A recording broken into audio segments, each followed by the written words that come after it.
Mark తల్లి ఒక పేదరాలైనప్పటికీ తనను తమ్ముడిని కష్టపడి పనిచేసి పోషించుచున్నది. ఆమెకు దైవభక్తి ఎక్కువ.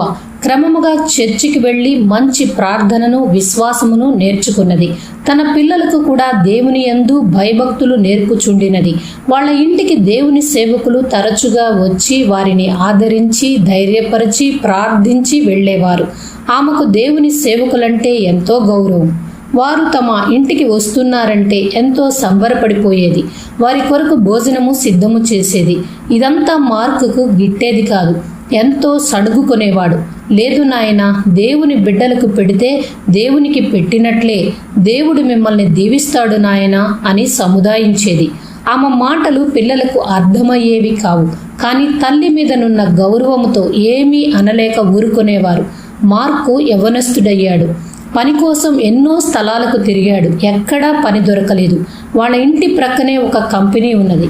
ఆ కంపెనీలో వాచ్మెన్ ఉద్యోగం ఖాళీగా ఉన్నదని తెలిసినది. ఆ కంపెనీకి వెళ్ళి ఆ ఉద్యోగం తనకిమ్మని ప్రాధేయపడ్డాడు. కంపెనీ వారు నీవు ఈ పనికి తగవని చెప్పి పంపించి వేశారు.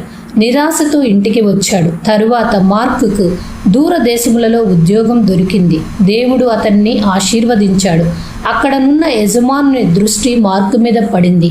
అందరికంటే అతడు నమ్మకస్తుడని యజమానుడు గ్రహించాడు. తన ప్రత్యేక కార్యదర్శిగా నియమించుకొని మంచి జీతం ఇవ్వసాగాడు. అక్కడ కొంతకాలం పనిచేసి బాగా డబ్బు సంపాదించి తన స్వంత ఊరికి మరలా వచ్చాడు మార్క్. తన ఇంటి ప్రక్కనున్న కంపెనీని అమ్మివేయుచున్నారని తెలిసింది. దానిని కొనడానికి తగినంత డబ్బు అతని దగ్గర ఉన్నది. వెంటనే దానిని కొనేశాడు. మొదట ఏ కంపెనీలో అయితే తనకు వాచ్మెన్ ఉద్యోగం దొరకలేదో అదే కంపెనీకి తాను యజమానుడవటం అనేది దేవుడు చేసిన కార్యం తప్ప వేరే కాదు అని అతడు గ్రహించాడు. తన తమ్ముడిని కూడా దేవుడు దీవించి ఉన్నతమైన స్థితికి తీసుకొని వచ్చాడు. బాల్యంలో అమ్మ చెప్పిన మాటలలోని అంతరార్థం ఇప్పుడు ఆ అన్నదమ్ములకు అర్థమవుచున్నది.